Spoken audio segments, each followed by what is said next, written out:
just by being you, and it's all because your spirit upsets their demons. That's what it is. Like your spirit, which is something very, very positive, just upsets their demons. And it's very much the crab mentality, right? If you see, because I love animals, right? Because we can learn a lot from them, and it's why I talk a lot about lions and lionesses and stuff like that.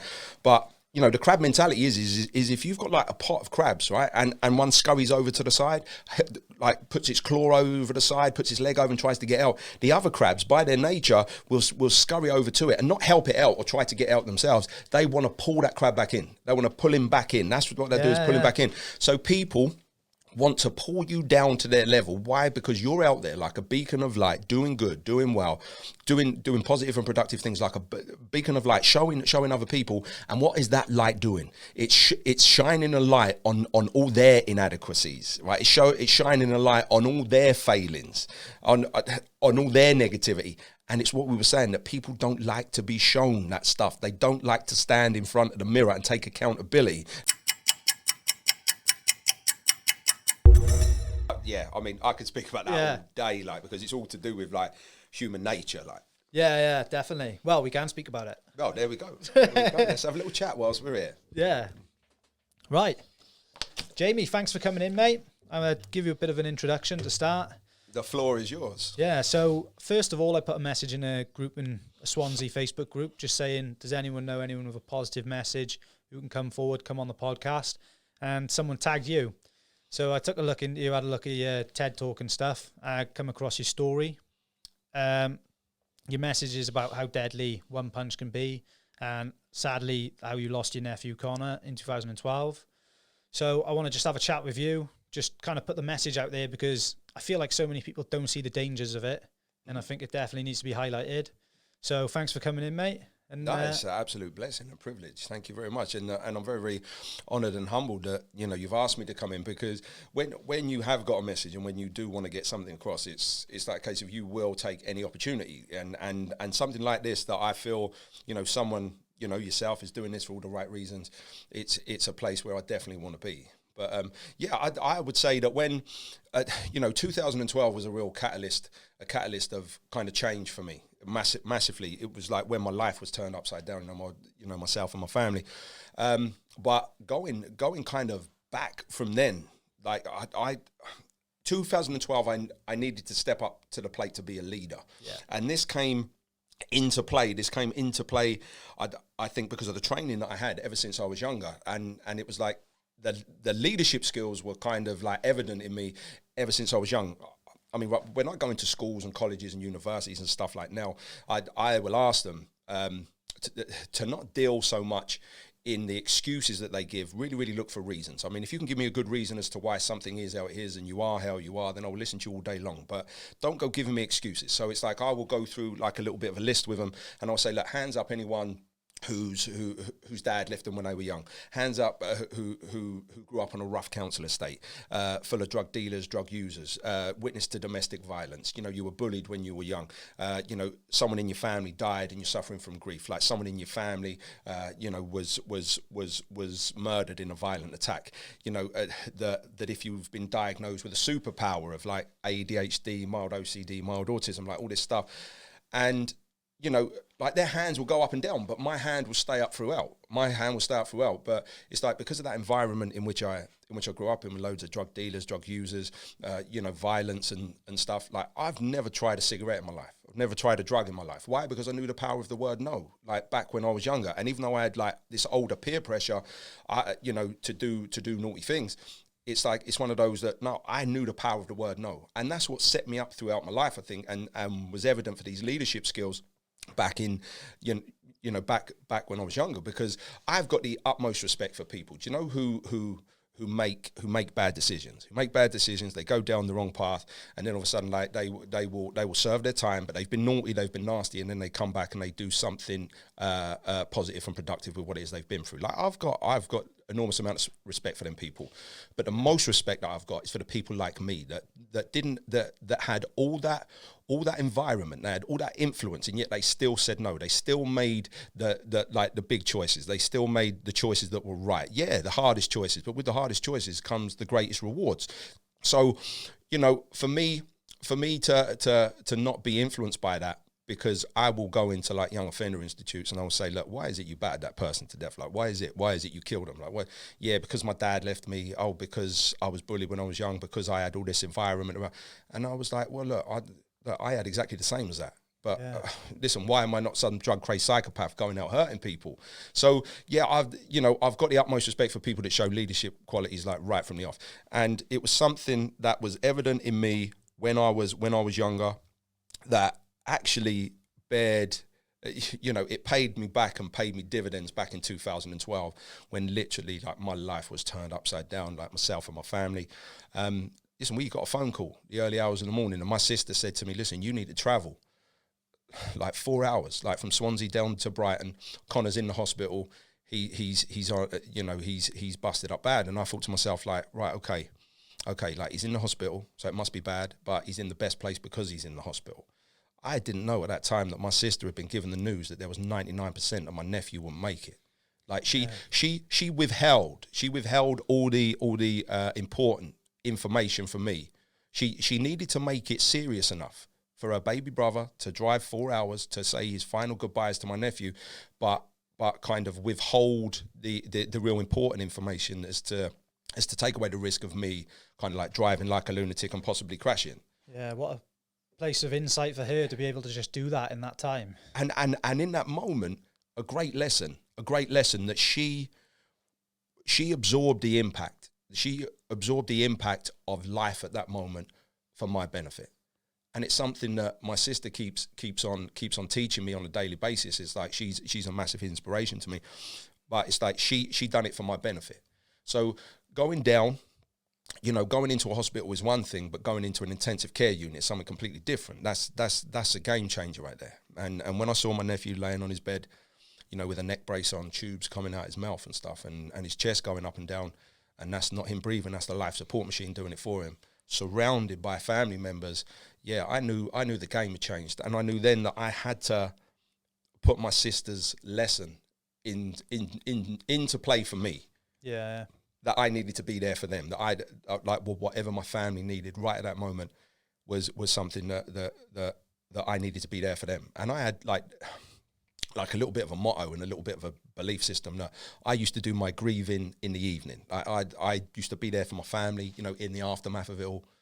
But then it's one of those that I used to do my crying, my grieving, when no one else was around. But that's how I used to get it out. But it's one of those that it was a life-changing moment. Never ever forget it. It'll live long, to the day I die. But it's become, although painful, it's become my purpose in life. Yeah. Well, I think just being out and being able to be open and honest about it for you from a point of view as well. Like I'm sure it's got to be a bit of a. Nothing's ever gonna make it right, but it's a bit of a cleanse for you as well. I expect. Does it help you deal with it? Talking about it, yeah. Yeah, absolutely. That's my therapy. That's my therapy. I'm kind of doing now what I was put on this earth to do. It's like the gift that I've been given, like the gift of communication, the gift of like engaging and like helping people with my words. And when I go back to when I was younger, like I had like one of the most severe stutters around. Like I had to get like this revolutionary kind of like therapy, like this speech therapy, like sent over from Australia. And we're not talking about like Amazon next day delivery. Like we're talking 6-week wait, and it was all to do like with airflow. Like when you spoke about like the word away, you had to go like away, right? And it was all like to do with like airflow. And even now, like I get stuck on certain words and I have to think about like certain words in which I'm going to say and sentence rearrange. But I used to get bullied back in school, like when I was young, because of my stuttering and because of the stuff in which I wore, like, because I've always been into hip hop, right? My first like gig that I was ever taken to was like the youngest of my two older sisters took me. I was 9 years old and I went to a Def Jam concert. Now we're talking LL Cool J, Run DMC, Public Enemy, Beastie Boys, right? So at that moment, like I was hooked forever. So like my friend's cousin lived out in the Bronx, right? So he was sending over like fashion, like we're talking hip hop fashion to this country, like it weren't even in this country. So if you can imagine someone in like clothes you've never seen before, like and a severe stutter, like I was a target. But now, like, I go out there and, like, I'm one of the most high-octane motivational speakers out there. You get more words from me per minute than anyone else out there. So it's like, it's a lesson that you can overcome, like, no matter what is put in front of you. I think that's great for people to hear as well, because so many people probably struggling, worrying about how to put themselves forward, whether it's down to, like, well, they're not even smaller things, but like job interviews and stuff like that, just for you to be able to prove that you can go from someone who could barely put a sentence together to where you are now. Your words are so powerful. Like, it just shows that people can take themselves from a position they're unhappy with to a place where they can really make a change. Yeah. And how many times have you heard that off of people, like saying, oh, you know, I've got an interview coming up, you know, and they go to pieces like I'm not looking forward to it. You know, public speaking now has become, you know, people's biggest fear. Do you know what I mean? Like, weddings are having to be rearranged where they do the speeches before the food, because so many people are saying, I'm so nervous, I can't eat. You know, let's get the speeches done and out of the way, and then we can enjoy the food. So it's like, you know, some people's like biggest fear at the moment. And Connor, you know, because I can't do anything about what has happened, I can't do anything about what has gone on and what has been done. And it's like, you know, my belief of like the trauma in which we go through, like if you keep labeling it trauma, then it will always stay trauma. But there will come a time in life where that trauma will become your training. It has trained you for that purpose. Connor literally gave me that, like he gave me that kick up the backside, because the inspirations in which I got, Joe, is on a severe scale. Like when we're talking about life saving, it was like Connor just all of a sudden like said to me, well, look, here's the challenge. Like, if you give me a good reason as to why you can't do it, Unc, then I'll listen to you all day long. But don't go giving me excuses. It was like when his life was taken, we didn't know as a family that he had signed a gift of life organ donation register. So all of a sudden, his organs went out. They saved 5 people's lives in the first 48 hours, right? After that, Unc went into a little bit of a pit, right? He went into the darkness. The only organ that couldn't be used was his heart, because it was so traumatized from the event.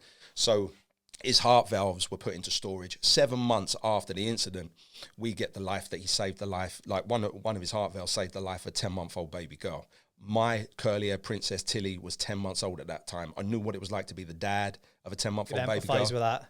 It was like he was saying, like, what more do you want here? Like I'm giving you the clues. And he's like, I'm not even here, and I'm saving lives. I'm not even around anymore, and yet I'm still doing the business.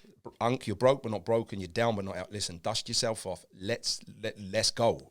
And then that's when I decided to put this trauma into my training and respect him in the most amazing way, because a couple of months after that, his other heart valve saved the life of a 5-year-old boy. So 7 lives in total, right? So 6 months after I made the decision to put this pain and turn it into my purpose, right? I get some feedback off of a 14-year-old boy. And I was getting messages back off of kids that I spoke to, or in the colleges, the university, saying, "Oh, look, I really enjoyed the talk. Oh, it's really helped me. Thank you for this." But it was the first of its kind that I got from this particular topic. And since then, I've had many more since. And this 14-year-old boy, right at the end, he said, like the talk today, he said, "You've changed my life, but what you won't know is you've saved it, because tonight I was planning on committing suicide." Wow. So I've had many more since. Connor Charles Edward Saunders saved people's lives with his organs. I've saved people's lives with my words. It's 2 different ways of doing it, but the same outcome. Now what bigger respect can I pay the boy? Do you know what I mean? So if it wasn't for him and what happened to him, and him giving me a kick up the backside, taking away the excuse, because he would have said to me, "Give me a good reason, Unc, and I'll listen to you, but don't go giving me excuses." Once the excuses are taken away, listen, you can make massive change. Yeah, and all, like, that's so powerful.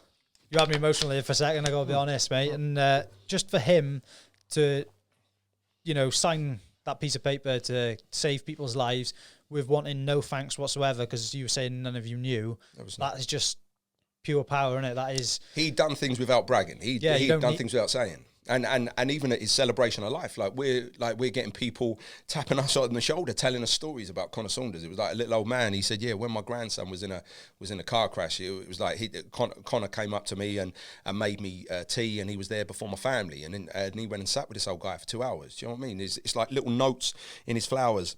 "Connor, thank you for helping me to spell at school." Now that may seem small, but for someone that can't spell, that's massive. And And when I'm going into schools and colleges and universities now, the standard of literacy that's in there, it's like every school needs a Connor Saunders. Do you know what I mean? Like to help these teachers who are under the most severe pressure. And listen, God bless 2020 for like showing us the people that truly matter. It's not the sports stars, it's not the film stars, it's the people that are holding this whole society and culture together. Like the teachers, the nurses, the doctors, like these are the social workers, these amazing people. So yeah, these teachers that had so much pressure on their shoulders, yeah, they could all do with the Connor Saunders. And this is what I'm saying about leadership skills. It was like a memory come up on my Facebook, and it was like Connor was massively into football, right? Yeah. It was like me and him, like we support the same team, and we've got amazing memories, like we're like supporting football together.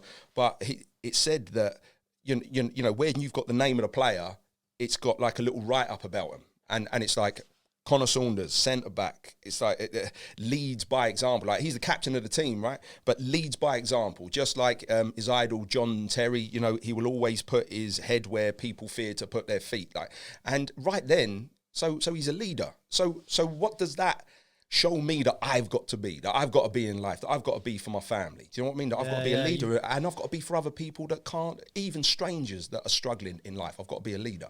It's so easy, innit, to just talk the talk, but to be the light that you want to see, that's what it's about, innit? To be what, you know, it's so easy to sit here and tell people what to do, but unless I'm actually being that person, it doesn't count. Really, yeah, you may help people, but like just being that light, like you say, for your family, you being that person, you being that inspiration, that leader that people need to feel, innit? Like it's not just so you can't just talk it. Like you've got to be that person, because that's what inspires. It's right. I say it in my talks, Joe. Right, that right. This may sound really silly coming from a professional public speaker, right? But talk is cheap. Talk is cheap. It's like, listen, your actions will always speak louder than your words. And it's like so many people will say what they want to say, right? Say what they want to do, or even say what they're gonna do, and their actions just don't back it up. They're not congruent. Like your actions need to be congruent, like matching up and in alignment with the words in which you say. There's too many people that are disillusioned out there that just say, that's all I've got to do is say it, speak it into existence, and that's all it's gonna. No, it's not. Listen, life is gonna strip you to the core. Like life is gonna hit you hard, and it's all about doing something when you don't feel like doing it. Doing it when you don't feel like doing it. Because if we only done something, do you know, if we spoke it and then all of a sudden we sit back and we think to ourselves like, listen, you know, this is good. I've put up a couple of kind of motivational quotes. You know, my social media's on luck. Like I've just put these amazing quotes up, and this is what I think. And you know, they think it's going to happen, and you feel all energized, pumped up, you know, invigorated, and life is going as you want it. You would only ever get 2% of work done. The other 98% is doing it when you feel exhausted, when you feel tired, when life is absolutely battering you. If like you know that you're struggling, you know you're being slandered, you're being mocked. There's an injustice in some shape, way, or form, and you still got to do it anyway. Like this is my passion. Like this is what I was born to do. Yeah. Like this is the gift that I've been given, and even now, like I have to do it through gritted teeth. It doesn't make it easy just because it is that. It doesn't make it easy. You come in here and laying your soul bare for the world to see, and having to repeat the hardest times in your life over and over again doesn't ever, like, I would never imagine it's going to be easy, especially when you're not in the place. Yeah. Like you're not in a great place. It can't be. No. And this is the thing, because I'm like, life coach, because I'm a motivational, inspirational speaker, and I'm doing all this and that. Like people might think, it's all right for him. Like his pain's gone. He's got. No. Just because I'm doing all this stuff, like my pain doesn't end. Like when I look back to 2012 and all what I went through, it's like, you know, stuff that I've been through, Joe. Like when I look at men who are contemplating taking their own life because their marriage has ended, right? I've been through that twice. Now my family is based in Brighton. My first marriage was in Essex. Like I was going through a divorce on my own. No family around me. Exactly the same of when I moved from Essex to Swansea. And it's like, you know, the mum of my two beautiful princesses, right? So that ended like January the 6th, 2019. So again, no family around me, but the only way that you find out what you're capable of and doing stuff alone on your own 2 feet is by being alone in that situation. No one wants to go through it. Like no one wants to be put into that situation. Why? Because it's uncomfortable. Why? Because it's like, you know, it's painful. But It's one of them that you will only find out if you're put in that situation. So when I look at like financial ruin, when I look at divorces gone through, like my nephew, it was like 2019 started brutal for me, right? So like 2019 was unreal. So January the 6th told like the marriage is over. So all of a sudden, I've got two beautiful princesses' emotions to take into account. Yeah. Now it's not about me. Right, the ego is gone. It's not about me. It's about these two. What's best for them? Then like the latter part of March, getting diagnosed with ADHD, mild OCD, mild autism. Trust me, that answered a lot of questions. But at 41 years old, it was like it answered a lifetime of questions. Then, a great uncle of mine dying, a good friend of mine who was a teacher on the first night of the 6-week summer holidays, went up her stairs, fell down, hit her head, died of blunt force trauma, which all of a sudden, like a 14-year-old son, like found her. So it was, that's traumatic. Then getting involved in a very toxic, narcissistic, controlling, manipulative, physically violent relationship. As soon as I was getting hit around the head, it was one of those, right, okay, it's my time to go. But I'm thankful for the lessons in which it taught me. So when I look back at that year, I had done some of the big ones, right? So we're talking about divorce, a house move, and death, like grief. Like that was a pretty severe year, 2019, right? Mate. And it was like, I was looking at it like, surely, like it's got to get better. And then all of a sudden, 2020 said, right, okay, hold my drink. Like now I'm going to show you. And through the lockdown and through the virus, it has tested people beyond their limits, and it's why people are struggling right now, and rightly so. They have every reason to feel the way in which they feel. But a lot of people have like the added, and of course, listen, life again, it brought me the added. And on May the 20th, when the youngest of my two older sisters took her own life via hanging and left 4 children behind, three grandchildren, again, life has come. But guess what? When I look back at 2019, that people wouldn't want to have gone through the breakup, the deaths of like other family members, house move, financial ruin and stuff like that. I would have taken every one of those four up against that one in 2020. So those 4 were just my training. It was the training for the trauma that was coming in 2020. But because of everything that I had been through and the training that I've been through, it's not trauma, it's training. 3 days after my sister took her own life, I was still working. I was still doing what it is that I'm doing, and it allowed me to coach a young 22-year-old single mum who was at the end. She was literally going to do it, and I talked her out of committing suicide, like live, like on the phone.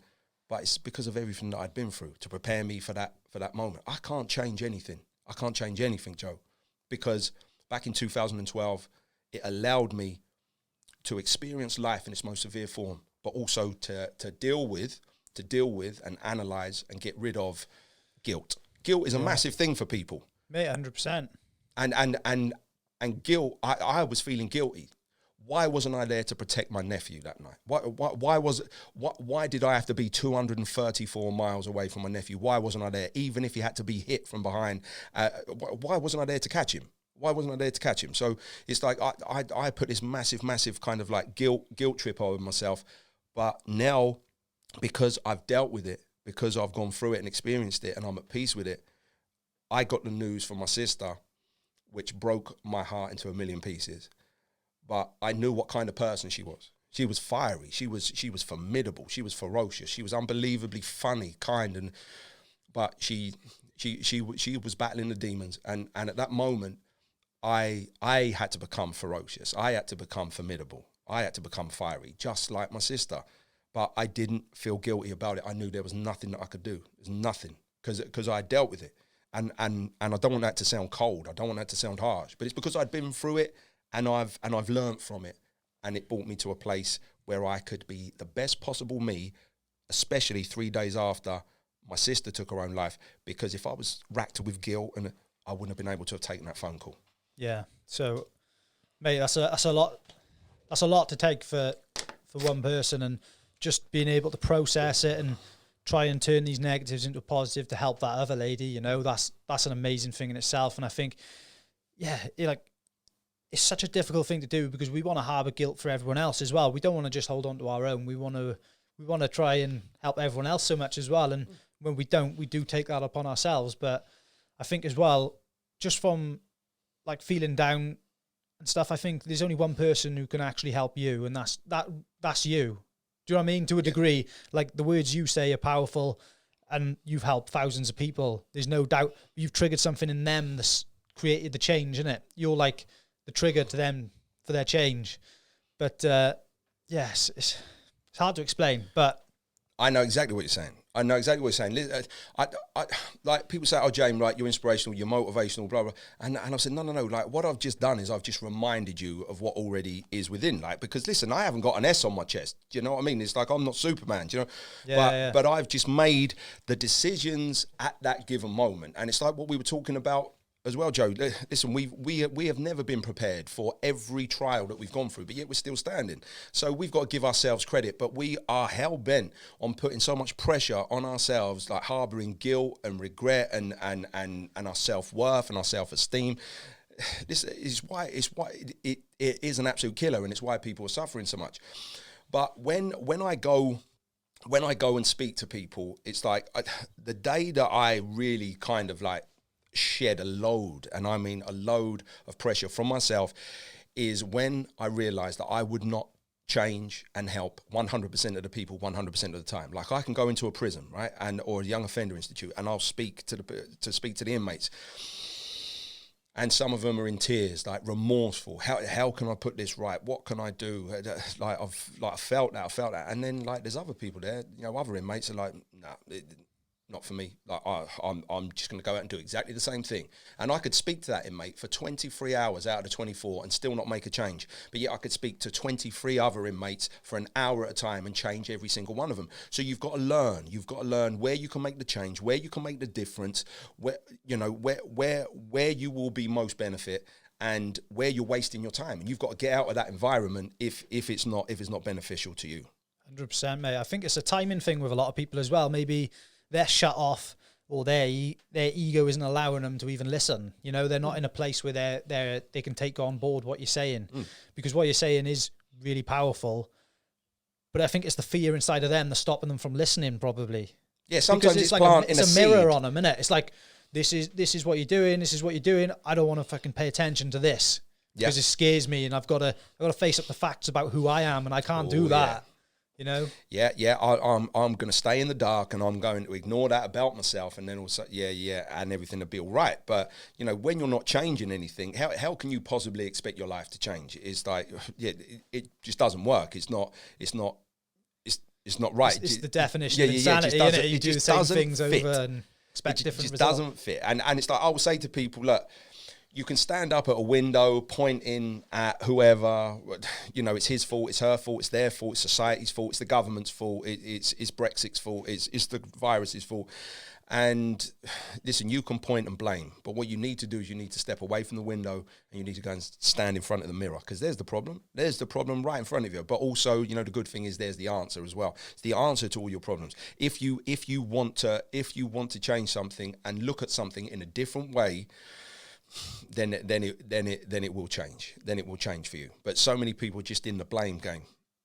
Yeah, and I found myself in that trap a few times this year, and sometimes I've got to take myself away, detox from the phone, turn the news off, and just concentrate on number one and like what I'm doing. Do you know what I mean? And step outside of that bubble, because you actually realise like the world's not that bad a place. Do you know what I mean? It's all perception as well, isn't it? It's how you perceive things. And I've literally watched the news twice since March of last year, and I'm better for it. And the two times that I've watched it, it's it's affected me. It's kind of like really, really impacted my spirit. But when I look back of all the stuff that I've done, not knowing what's going on, it's not burying my head in the sand. It's choosing what I invite into me, into my well-being. I choose that not to come in, and I'm still doing what it is that I'm doing, and nothing has stopped me. So yeah, there's the lesson there that it's not going to stop you. Yeah, definitely, mate. And you consume all this negativity, and you take all that on board. You naturally, like, it's got to put a response to you. You're going to respond to that. Negativity breeds negativity, doesn't it? You you can't listen to all this negative speaking, not expect it to impact you. So you can just turn it off, like just turn it off and try and think positively. And yeah, and there was one thing that you said about kind of, listen, leaving your phone alone and stuff like that.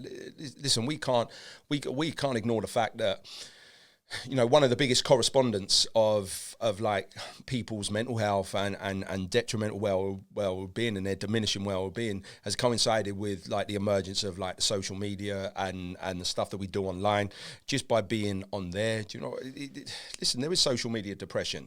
People's souls are being chipped away. Why? Because they are comparing their life to other people, whether you know it or not. Like, so many people are comparing, even if it's subconscious. Like, we have never been given so much access before to other people's lives, and even if it's your friends, life, and you'll see them get a new car, you will see them get a new extension, some home improvements, and you might think to yourself, oh, do you know what I mean? It's like, oh, I'd love a new car. Yeah. I'd love some home improvements. Oh, I can't afford it at this time. Oh, there's something wrong with me. I'm of no value, like I'm of no worth, you know, and it makes you feel bad about yourself. So, you know, so all this stuff of like comparison, like one of the biggest things, right, in a nutshell, if I was to sum it up of what our biggest problem is at this particular time, right, I've said that I would not want to be a teenager in today's day and age for love nor money because of all the peer pressure that's out there. Like we're talking like body dysmorphia, you know, of on an unseen scale, even down to the fact of there is now something called Snapchat dysmorphia,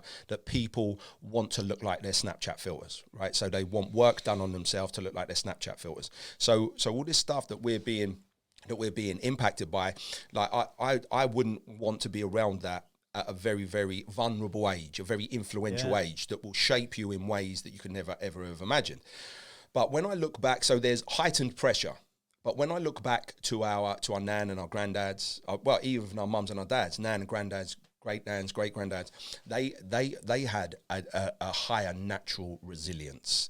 Right, they had natural resilience. Right, they didn't have all this help that was available right now. Right, they had to get through life at that particular time. Like, they were dodging bombs. Do you know what I mean? Like, they didn't know if like bombs were going to go off, if there was food being rationed. Do you know what I mean? Like, there was this real kind of like community spirit. Like, if someone had a literally like one slice of bread, like you would share it with your neighbour and all that game.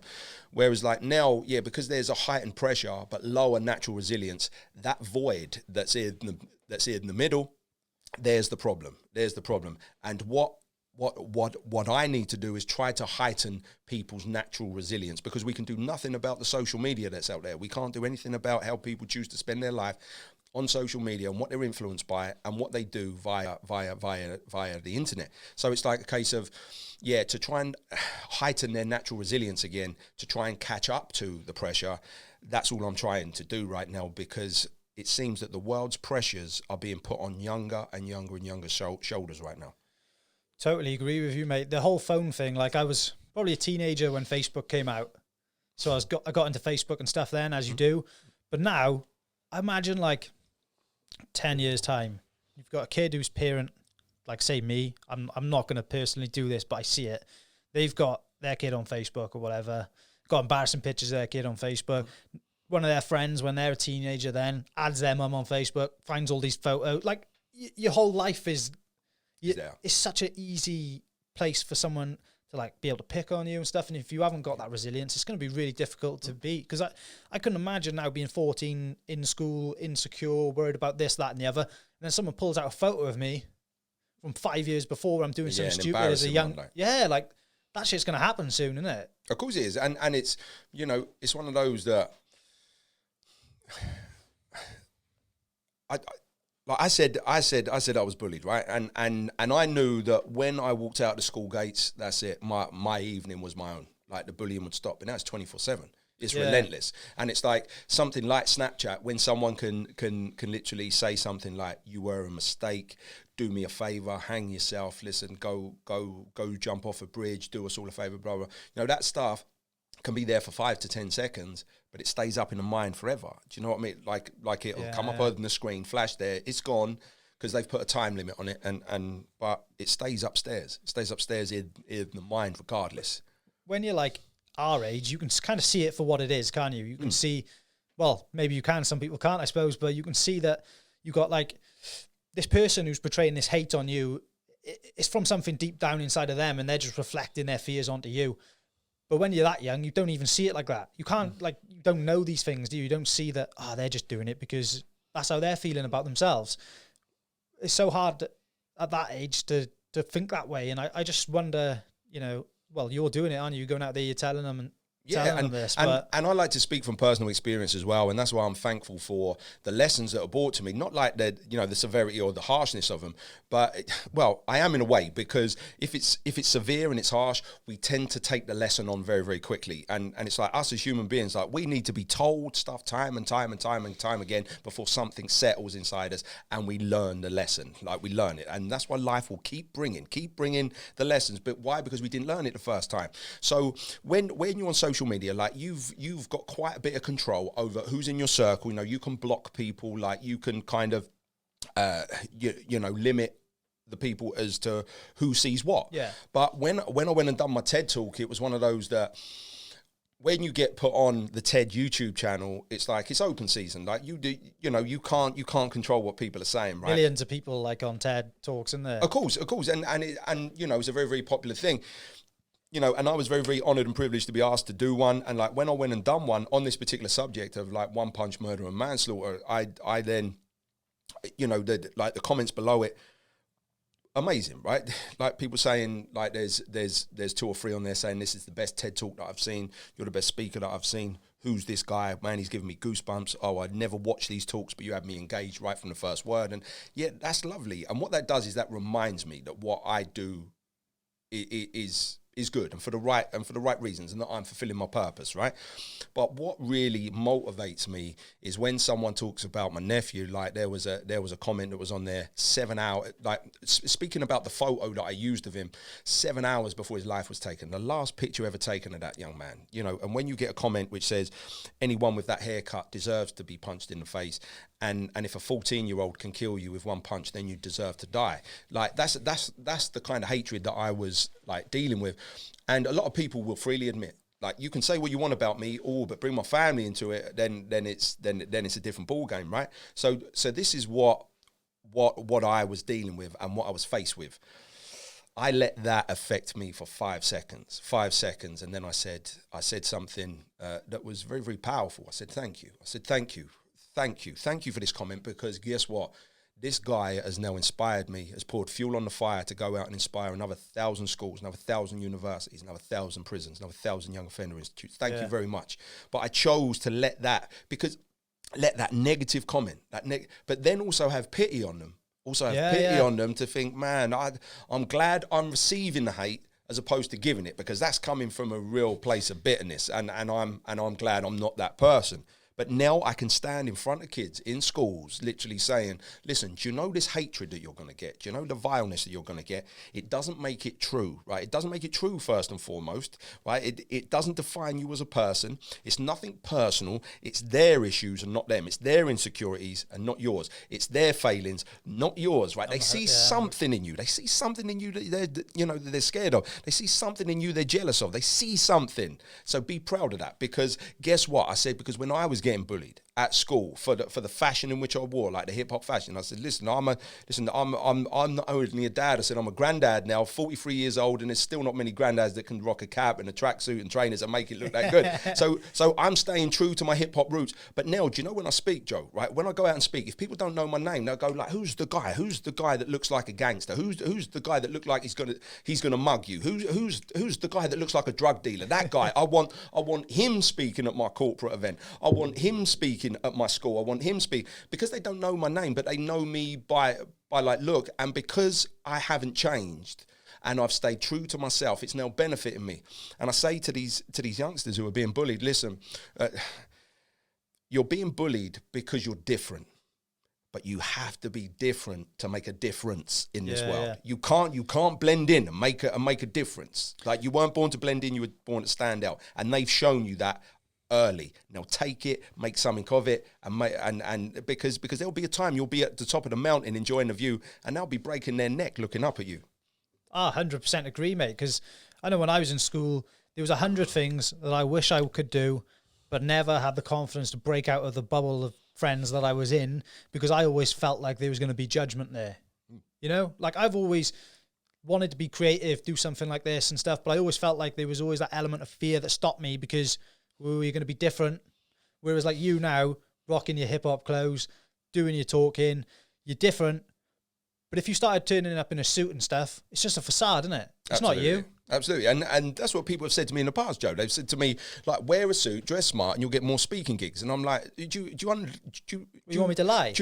Lie first and foremost, but do you understand the amount of talks that I'm actually doing anyway? Like, let's have it right. And so that would be me not being true to myself. So how could I stand in front of them kids or young adults or anyone, even adults that are suffering from that, like, with their identity or trying to brand themselves or feeling that they're not good enough, with no self-worth or no self-esteem or no self-respect. I'm saying, no, listen, who you are is unbelievably unique. You've just got to find something in you that's got to, that you can give the world. And this is the thing, is it's like you had all them worries and them doubts, right? And you had, you felt safety in numbers.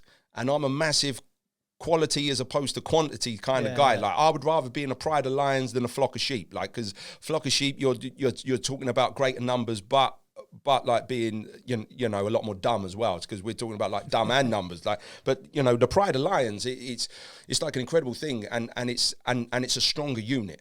So you broke free from that, and you're doing what it is that you're doing.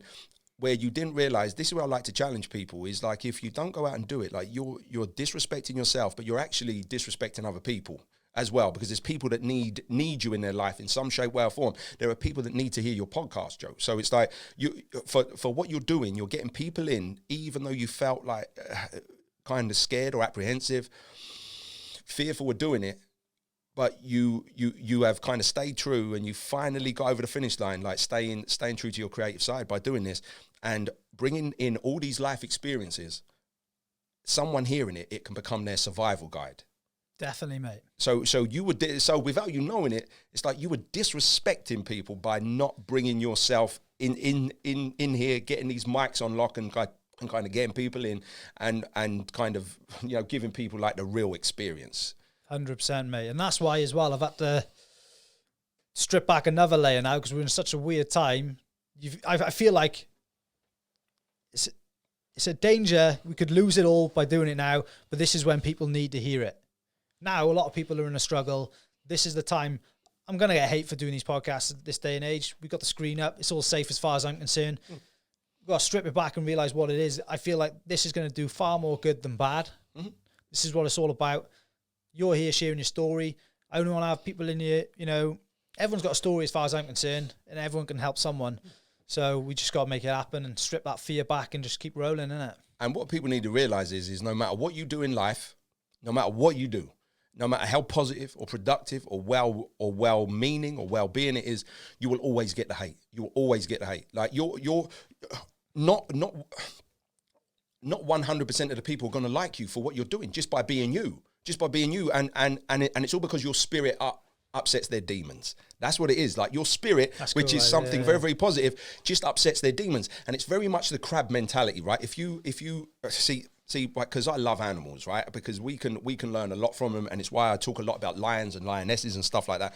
But the crab mentality is if you've got like a pot of crabs, right, and one scurries over to the side, like puts its claw over the side, puts its leg over and tries to get out, the other crabs, by their nature, will scurry over to it and not help it out or try to get out themselves. They want to pull that crab back in. They want to pull him back in. That's what they do, is pull him back in. So people want to pull you down to their level. Why? Because you're out there like a beacon of light, doing good, doing well, doing positive and productive things, like a beacon of light, showing other people. And what is that light doing? It's shining a light on all their inadequacies, right? It's shining a light on all their failings, on all their negativity. And it's what we were saying, that people don't like to be shown that stuff. They don't like to stand in front of the mirror and take accountability. They don't like the light being shone on them. They like to stay in the dark, and they like to just kind of like bumble along and do what it is they do and expecting stuff to change when it doesn't. But no, listen, I'm all right. And people need to know that they can improve in so many ways. Like, everybody has something that they can do to better themselves. But if people, even after this time of what the virus has shown us. Like we literally locked ourselves away, and I know that was hard for some people. Like it's completely like black and white. It's literally from one end of the spectrum to the other. But the people that have learned stuff, this is a time for you to learn, but then to come out and apply. Like, don't go back to your old characteristics, your old ways, your old behaviors, your old routines. This has shown you something to literally become something, to show those people who will be suffering. Because when we were locked away, there were victims that were locked away with their abusers, be them children, be them men, or be them women. Like domestic violence has shot through the roof. Like the children being abused mentally, emotionally, psychologically, physically, sexually. Like we're talking about very, very damaged human beings coming out the other side of this, where the people that have learned the lessons, the leaders in the making, to step up to the plate and help them when all this gets back to some degree of normality. But even when it's in full flow, like for you to do your podcast, for me to do my talks via online, to still do it, still step up to the plate, even when you don't feel like doing it, to help them through this time, because there are people that are really suffering, and it's up to us to learn the lesson, to apply it, but to keep the lesson, to stay changed during this time. Learn. Like the 2020 was the leveler. It was the level playing field. It doesn't matter who you were. It doesn't matter whether you was a sports star, movie star, whether you was a nurse, whether you was a doctor, whether you was a tradesman. It was the leveler. Everyone went through this in some shape, way, or form, tested us beyond our limits. Let's take what we've learned, but most importantly, apply it. Give it to other people that need it. 100%, mate. 100%. Because it shines a light on really what's going on with you. Like having all this time, and time is a huge thing. Like we all run around like crazy people, don't we? Our most precious resource. It's the most valuable thing, time. How before this, how much time did you allow yourself to actually think about you? You probably quite a lot, because you're aware.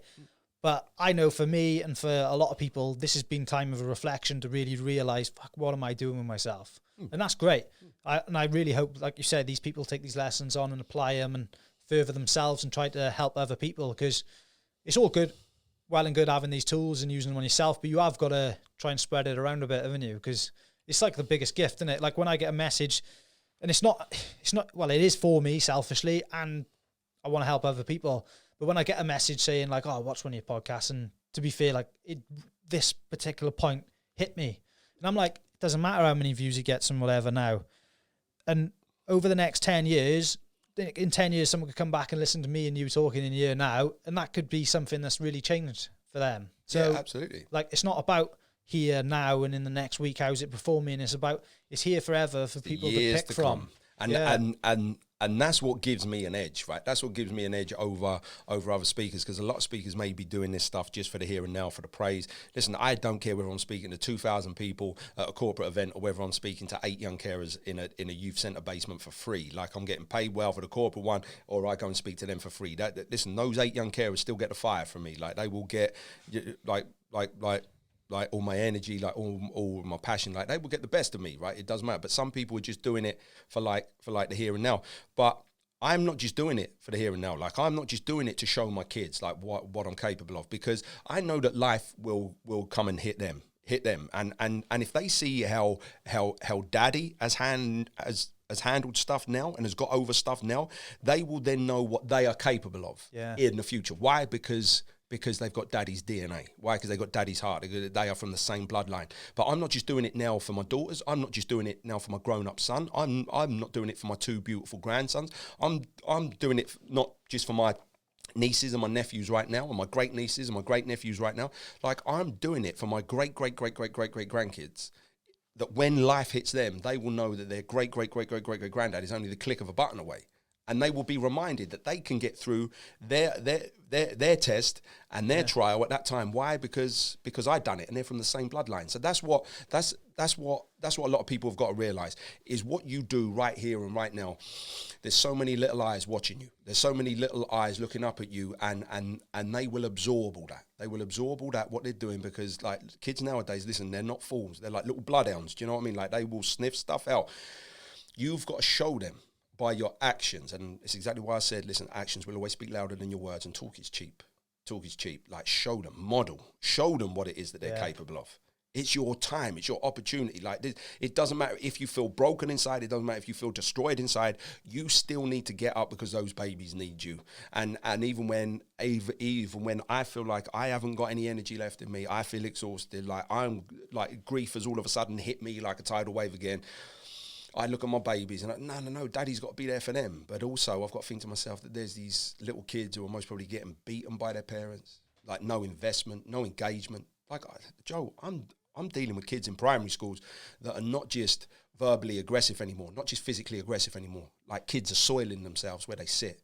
Like kids are eating their own feces because of the trauma, because of the tests and the trials that they're going through at home that should be a sanctuary for them, but it's not. And they come to school to be loved because they're not being loved at home. Kids who are loved at home, they come to school to learn. Kids who are not loved at home, they come to school to be loved. So these teachers, just all of a sudden, they're not just teachers and social workers and gurus and mentors and stuff like that anymore. Like they're like parental figures. Why? Because they bother to take care. And it's one of those things, Joe, that, fair play to people like Marcus Rashford and stuff like that, about these the free school meals. Like they're so needed because these kids, some of them just don't eat. They don't even know what tea is. Yes, they eat at school, but they don't know anything other after school about what food is until the next day when they eat again at school. It's a scary thought when you come from a place where you have everything in it. And like, it's so hard for people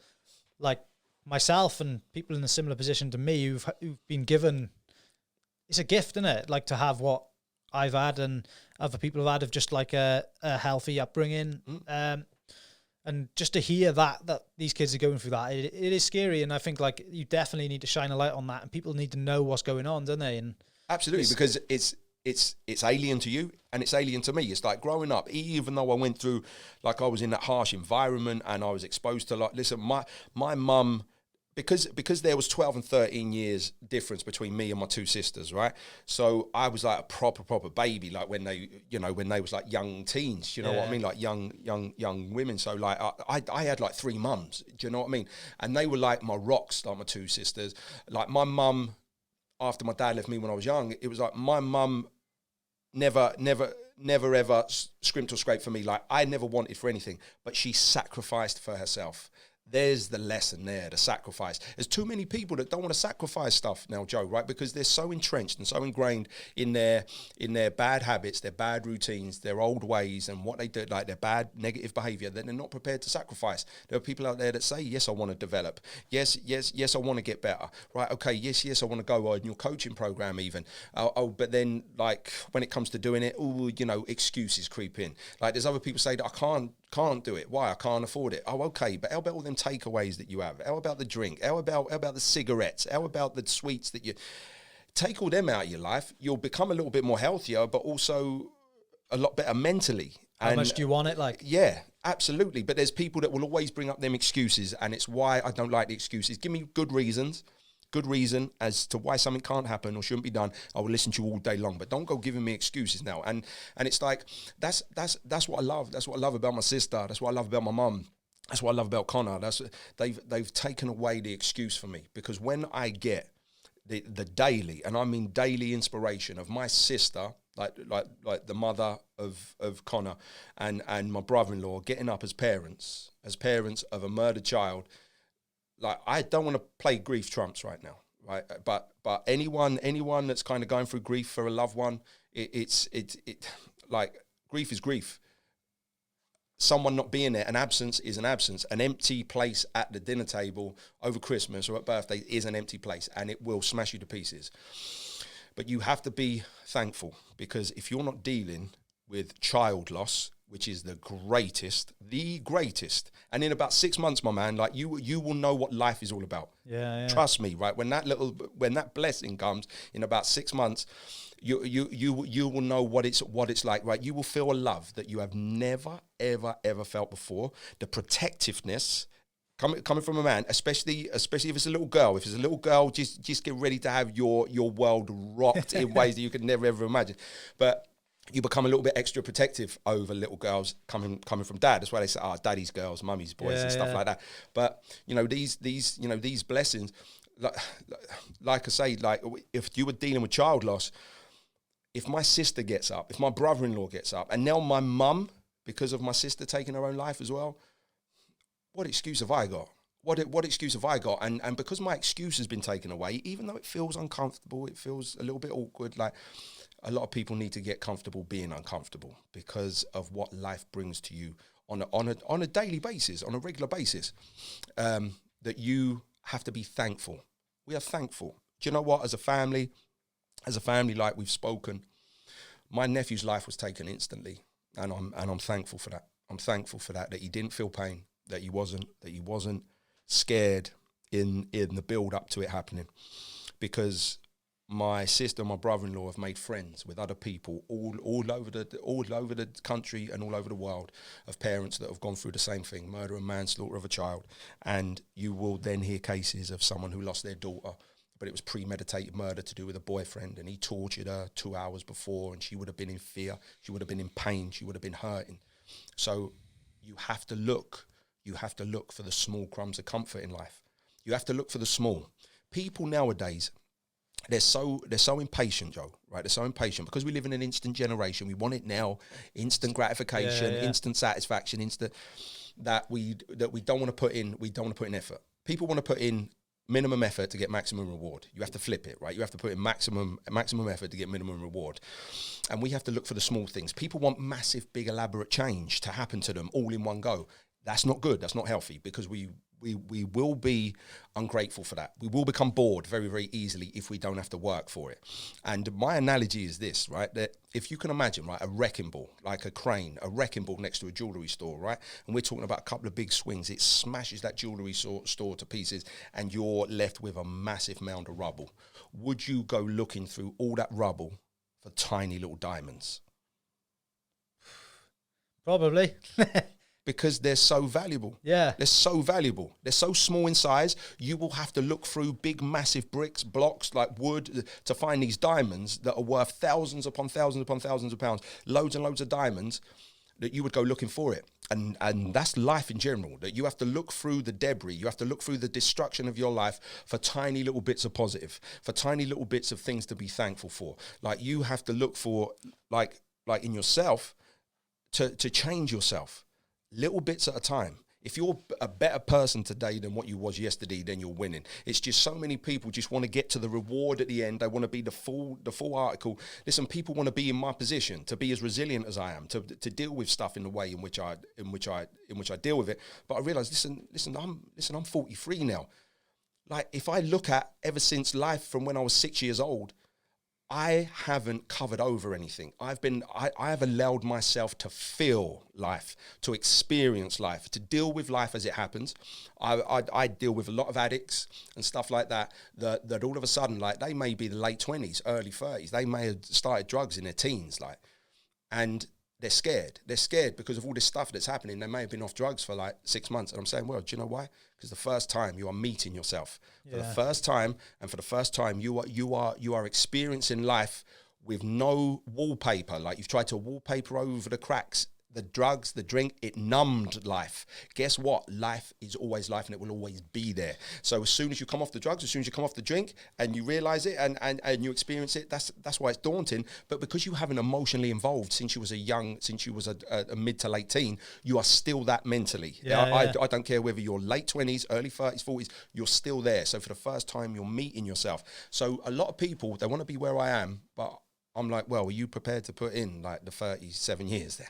Mate, I totally agree. I know I started drinking probably when I was like 13 years old. Yeah, me as well. Yeah, it's just like a standard Friday night, go out, have some cans. You don't realise like that catalyst that causes, like when I was like 22, 23, I haven't stopped drinking completely. I drink a few times a year, literally camping trips and stuff like that. But when I was like 22, I took like 6 months off drinking completely. And just like you said, all these emotions started kicking in about maybe... I'm not saying I've done loads of bad things, but I've been on nights out. I've had fights with people. I've done things I regret. All that comes to the forefront. Then all these emotions that you've stored up and you've pissed away every weekend, they all come to the forefront, and they're there, and it's like, fucking hell, this is overwhelming. And it's so easy at that point to go back to the drink then think, I need to numb this shit again, isn't it? It's like the vicious cycle, my man. Yeah, it is. And I can see how people get stuck in it.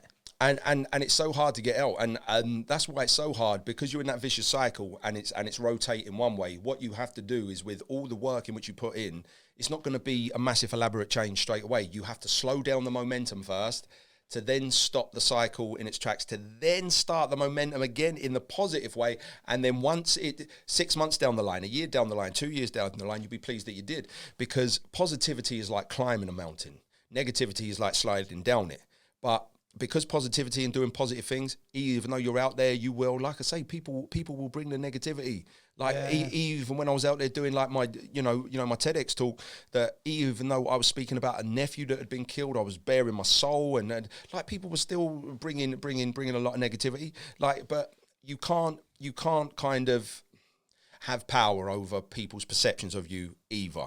It was like there was quite a few comments on there that said like, why is this guy so angry? And I'm like, don't kind of mix up anger and passion, because anger will want to destroy people, destroy their dreams and hurt them. Passion will want to help people build their dreams, serve them, and kind of get them to a better place. They're very, very kind of like close in what they look like. Yeah. But there's a massive gulf in its meaning. So people will always view you in a certain way, no matter what it is that you're doing. And yeah, the negativity will always come. So when people harbor this negativity and they bring it, it was like, like people then explode in violence. It's what happened with my nephew. And it's like people will say to me, yeah, but he didn't mean to kill him because it was a punch. And I'm like, yeah, okay, listen, I totally accept that. But at the very least, you wanted to cause him damage. Anyone that strikes with their fist, you want to hurt that person that's in front of you. You want to cause damage. So don't tell me that it's right. Don't just tell me that the argument is over because you said, oh, he didn't mean to kill him. No, but you still meant to cause him damage. And anyone that throws a punch, you want to at least knock them out, right? You want to take them out of the game because you don't want them coming back with violence against you. Like, you want to, teach them a lesson, punish them, but finish it as quickly as possible because you don't want them coming back with violence against you. So yeah, there's the problem. So what? So those three things, does that make it right? Then no. Listen, causing punishment, causing hurt to other people, in that moment when you feel justified, yeah, it's wrong. And because people aren't dealing with stuff, because they're not developing, because they're not progressing, they're not working on themselves, they're taking this negativity, like this toxic, this toxic energy out, drinking, and it's a toxic mix, which of course is going to at least end up with pain to someone, with mental and psychological scarring maybe. And does that make it right? No, it doesn't. Mate, I thank my lucky stars that me and a lot of my friends, when we've been out on nights out and stuff, that this stuff hasn't happened, because it could have. Because we've been in positions, and I'm sure, I don't know if you have or not, but you're on a night out and something happens, it kicks off, you end up in a fight.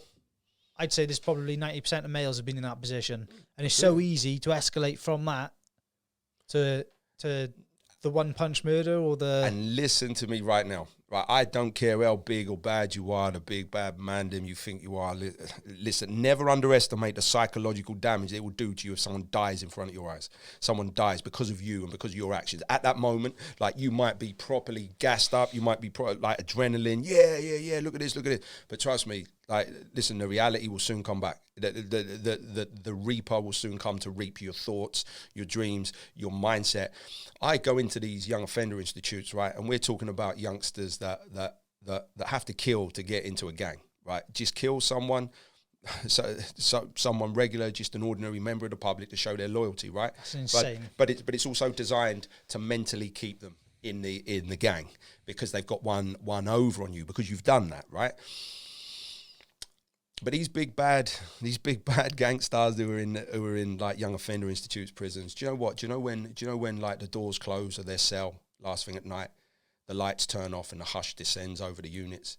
These big bad gangsters are still crying themselves to sleep for their mums and their dads at the end of the day, because that's what truly matters. Yeah. They don't want to be there. They don't, because you will see someone's last moments of life, and because of you. And because you're a human being and you're built that way, it will the chickens will come home to roost, and the thought reaper will come to reap. You do get the ones that were like, nah, it doesn't bother me. Yeah, those are the ones that you can do nothing about. Those are the ones I said that you can't change 100% of the people 100% of the time. And once I noticed that, once I realised that and acknowledged that, I became free.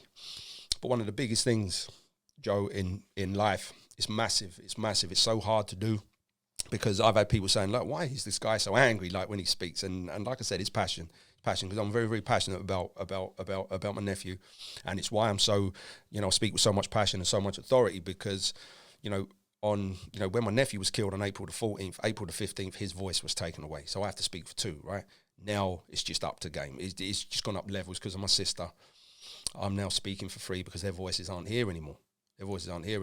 But like a lot of people say about like the anger, what people have to understand is there was a moment, like very, very soon after my nephew was killed, that I declared forgiveness to the boy.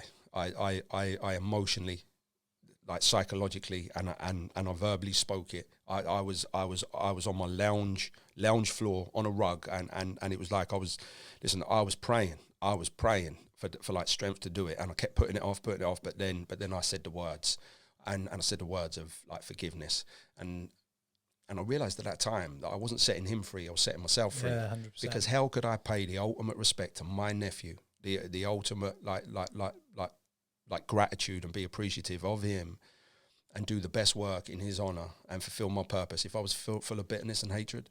If I was still full of that, then I wouldn't be able to do what it is that I do and speak so authentically and be able to speak to the people in which I do. Because if you're speaking to little primary school children or comprehensive school or prisoners or young offenders, listen, they're like bloodhounds. They will literally sniff you out if you're not real. Especially the primary school kids, they are like little bloodhounds. They will sniff you out like early doors, proper lively.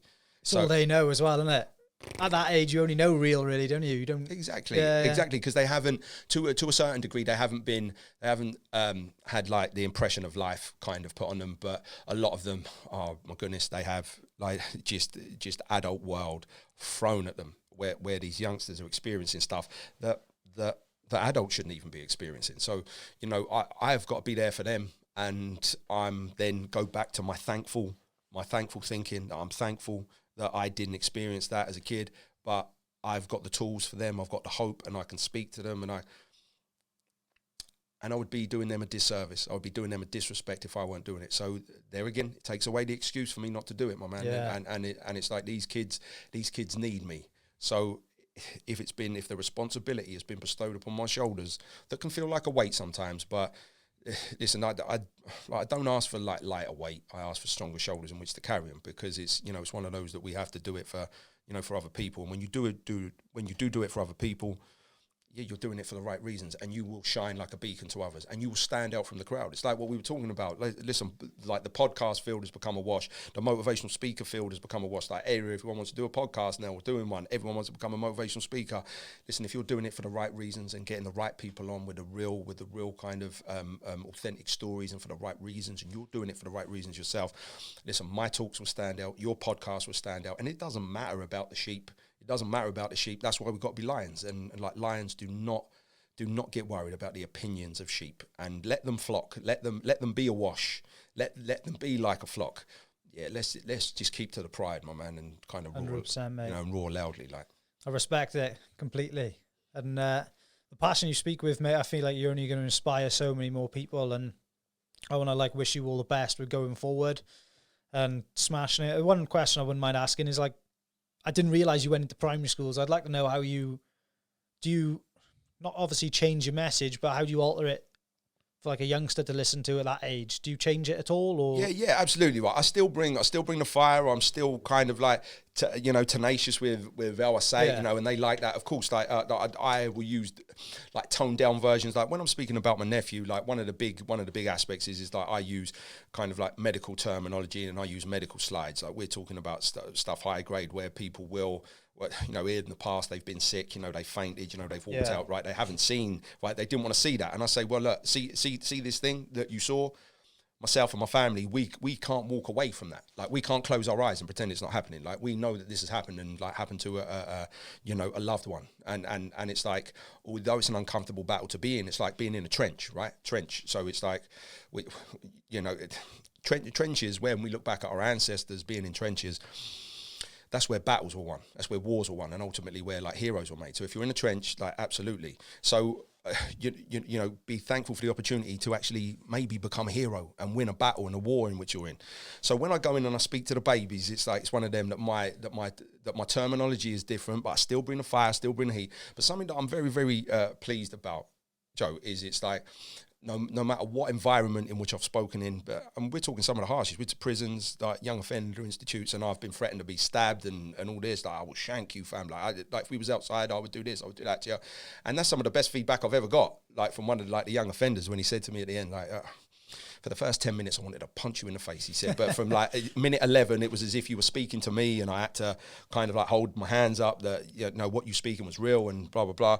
And like, yeah, and then we've got ultimate respect at the end. But no matter what kind of environment I've spoken in, a swear word has never passed my lips. It's like, you know, my message is too powerful, like my style, my delivery is too good. Like I don't need the shock value. So like whenever I go into the kids, it's not like I'm toning like swear words down or anything like that. You know, it's just when I talk about, you know, what happened to Connor and in some ways, and like life, I will put them into, a different, I will use different terminology. You know, I won't go into detail of what happened to Connor. And I won't go into like, you know, the medical terminology. I will paraphrase and I will kind of like skip over it, but use different kind of softer terminology. But yeah, they still get the fire from me, these kids. They still get like the tenacity, and it's like, you know, when you look at my social media, like especially on like Instagram, like you'll see photos of me like just being surrounded by these kids. Like these kids just want to come up for a cuddle, and it's just like I don't mean to say this in an arrogant or egotistical way. It's like I feel, you know, it's like I'm a little bit of a rock star, and it's like me standing up like right in the middle of them, and I'm just like got this sea of like these little people around me. It's like I'm in Oz, like I'm in the Wizard of Oz or something, like with all like the little munchkins around me. But it's like it's an amazing thing. But one thing I will do is I will get on bended knee and I will speak to these kids, and I'll speak to them on their level, eye level, which again just gives them like the ultimate respect, because I'm dealing with too many kids that don't even know their own name at this point, or they will respond after 5 or 6 times. Why? Because their parents are not engaging with them enough. They're not investing enough in them by even calling them their name. And that's a problem. So if I can get on bended knee and ask them about their hopes, their dreams, their ambitions, ask them what they've done the night before, like what they enjoyed doing, what their talents are, what their skills are, what their gift is, what they want to be when they're older. If I can ask them them questions on bended knee, then I know that I'm doing my bit, and that's all we can do, Joe. That's all we can do is our bit at that time to impact the world. But like I say, we can shine like little diamonds in amongst this world. And listen, when people find us, when people hear about us, when people learn from us, it's priceless. You know, it's like valuable as a diamond. Definitely. We got to keep shining, my man. Got to keep shining. Definitely, mate. That is the plan, and it's a massive responsibility you're taking on your shoulders. And respect is so much going to the school, just like asking these kids the questions that, like you say, they don't get asked necessarily. Their hopes and dreams, what's important to them. That, you know, just pinpointing that it's about them as well. You know, you can be who you want to be. You know, and that's massive for people to hear, because a lot of people are stuck in the cycle of that they think they can't get out, but there is a way out. This is my environment. This is all that life has for me. Yeah, absolutely. So and they're governed by their environment, which is right. If you choose to use your environment to fuel you, then yeah, absolutely right. If you use it and look at it in another way, this is showing me what I don't want to be. This is showing me what I don't want to become. This is showing me. And then you have to put in the action. It's all about the action. But so many people just think about, it's like the law of attraction, that you attract.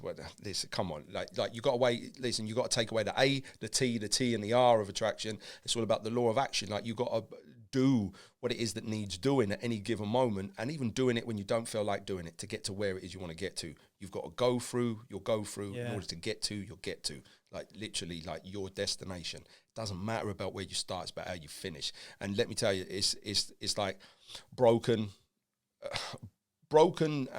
has created more champions than privileged ever could. Definitely, mate. Definitely. And I think, like, I don't know how you feel about this, but with you, say with your stutter when you were younger, you obviously had to learn then how to get over that and speak properly.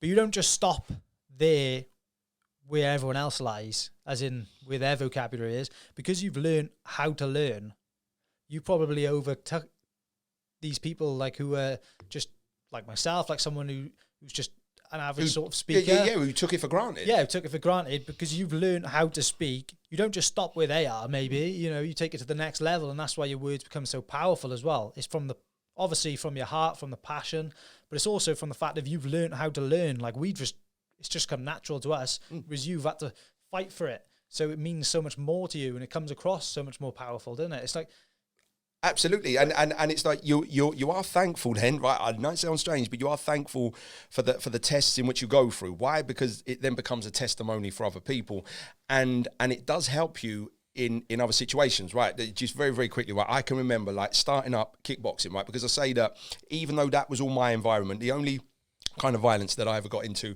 when I was younger, when I was like semi-professional kickboxer for a little while. But I started when I was 16, and I had my first full contact kickboxing fight when I was 16. But I was quite big. I was 13 and a half stone. So I was fighting a guy at 25, right? Now, this was being held at my comprehensive school, like leisure centre. Now, I just left, right? Now, I was bullied in like year 7 and year 8. Then the bully was taken out and put in another school. Do you know what I mean? That was one of my best days. But I can remember fighting in that leisure centre, right? So all my old school friends are like coming there because they're all local from around there. Do you know what I mean? So they're watching it in the crowd, and they're watching me fight like this 25-year-old guy, and it was like fighting 3 rounds, right? And a lot of people say, oh, what, only 3 rounds? And it's like, you get in there and you try, right? So you get in there and you try. So when you're starting out, just the 3-minute rounds. And it was like round two, like I come out like a freight train. I won round 1. He battered me in round 2. And then round 3 is just a case of who wants it the most. And I was up against it. But I literally dug deep and won on points, right? So anyway, like when I've come out, I can remember like stepping outside the ring after I got the trophy, and you know your gloves come off, so your hands are still like all wrapped up in the wraps. You know, you're looking like Tong Po from like a kickboxer, you know, except for just no glue and no broken glass. Like, so it's like you're coming out, and I can see like my friends in like the crowd, and then all of a sudden I've spotted him, haven't I? I've spotted him, the bully. I've spotted him. He's there. So anyway, he's sitting next to someone that I knew right quite well. So anyway, I've made my way over. I'm making my way over. So all of a sudden, like I'm in shape. I've just beaten this 25-year-old guy in an absolute war. I'm sweating. I'm kind of looking the business, and I can just see the colour drain from his face, drain from his face. And I've gone over and I've said hello to my friend who was quite near to him, and then I put my hand out to him to like shake his hand, and he's kind of like looking me up and down, and he's tentatively kind of put his hand out, grabbed his hand, shook it. I pulled him in, and I said thank you. And what? I said thank you. I said, you know, in round 3.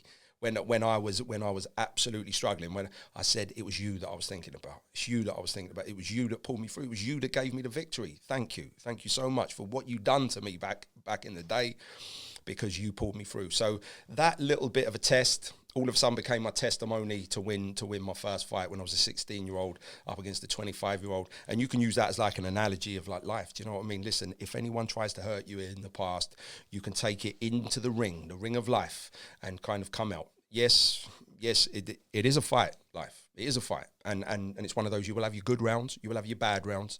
You will feel like you're getting battered sometimes. But guess what? Just be thankful that you're not in the crowd watching life go by. You have to be in the ring in order to become the champion or get the victory, if you know what I mean. So just know that you will have bad days. Boxers have bad rounds. There were some rounds, some days where you will literally be flying and you're doing the alley shuffle and your combinations are on point and you haven't been touched. Some of them you just need to cover up and weather the storm because your opponent is literally on fire.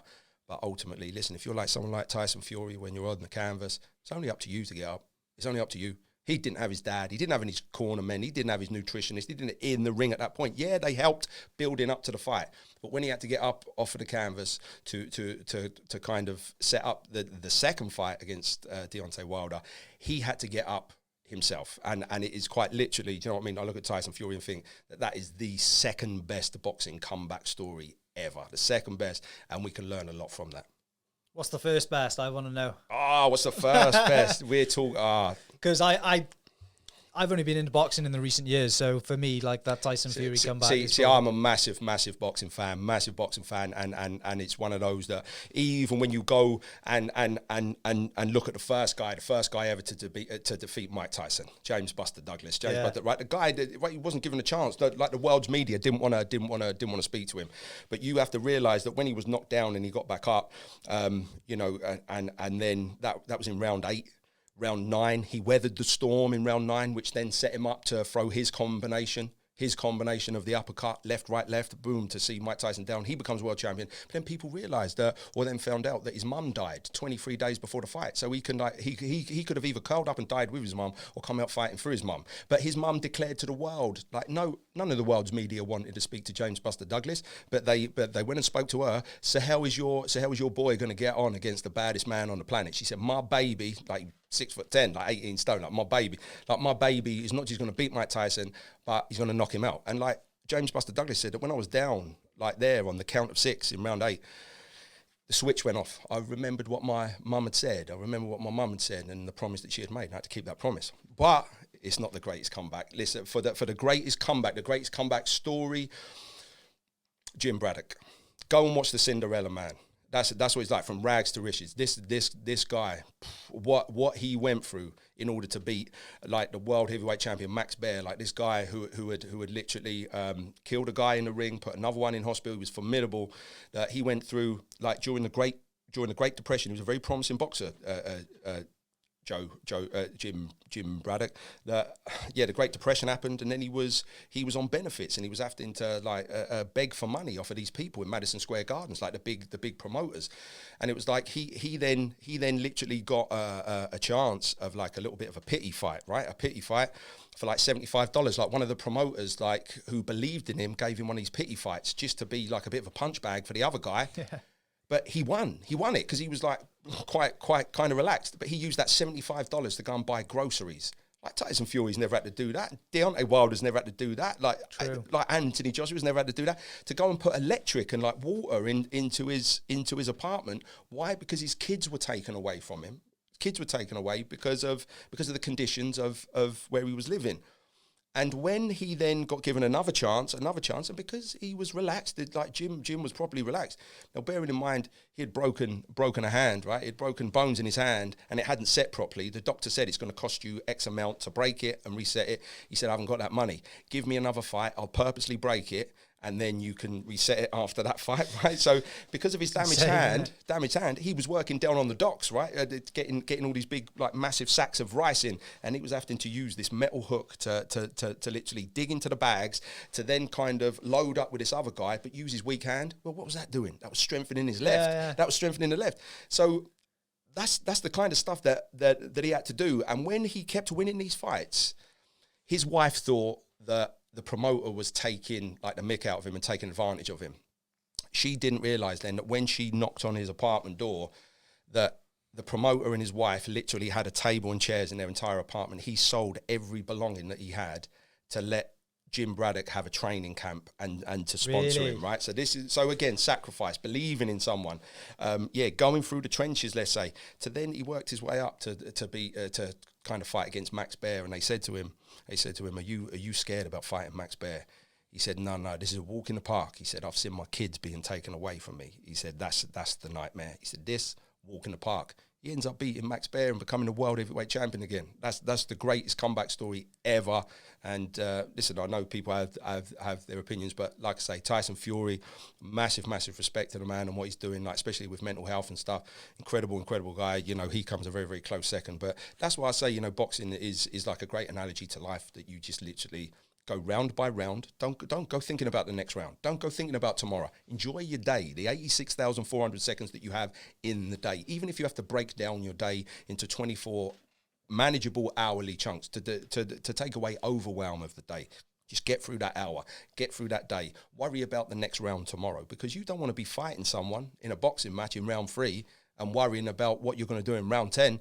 All your focus needs to be there, and that's what we need to do, is be in the moment, be grateful for where we are and for what we have, because I'm telling you, life can change in an instant. It can literally not come knocking on your door and ask to come in politely. I'm talking about life smashing through your door and taking it off its hinges and coming unannounced and saying, here I am. Like, what are you going to do about it? 2 choices, make or break.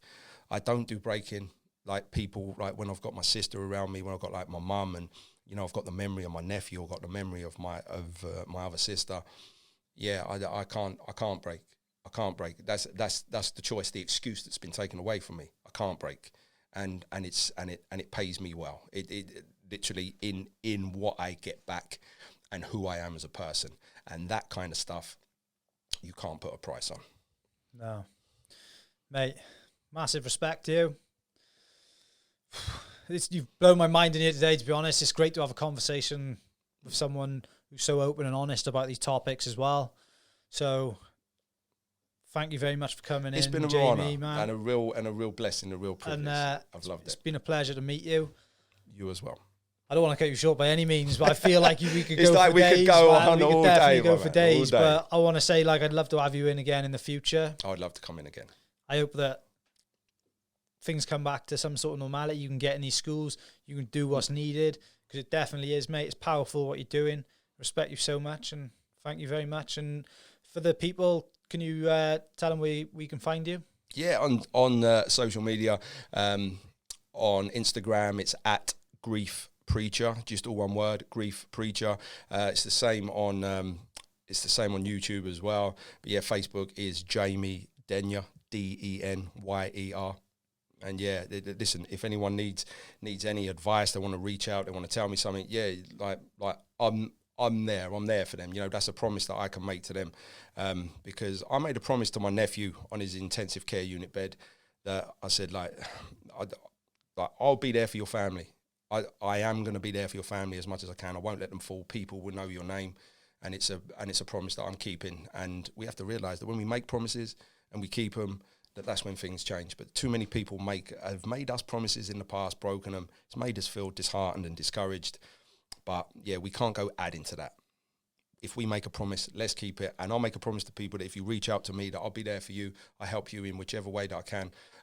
Even if it is via social media. But like I say, I'm very, very privileged. Like next week, as a matter of emergency and under emergency conditions, I am going into a school, kind of like physically, personally, because they have had like an influx during this time of even like year 7s, like trying to take their own life, and it's not good. So I'm going in behind a massive screen. They're coming in at just selective numbers. They're giving time slots. They're going to be in this particular room. But this is what it's taking now. Like it's no joke anymore, and it just needs anyone and everyone to do their little bit, their little diamond of help, their little diamond of positivity to shine for those who are in the darkness. Definitely, mate. It's a powerful message. Get in that school, mate. It's going to make a difference. I respect it. I genuinely, like, that's from my heart. That is like, because thank you, my man. People need to hear it, man. If I was in school and I heard someone like you talking, I'm sure I would remember it to this day. So, thank you very much, man. It's a blessing. Appreciate it. Cheers, Jamie. Thank you.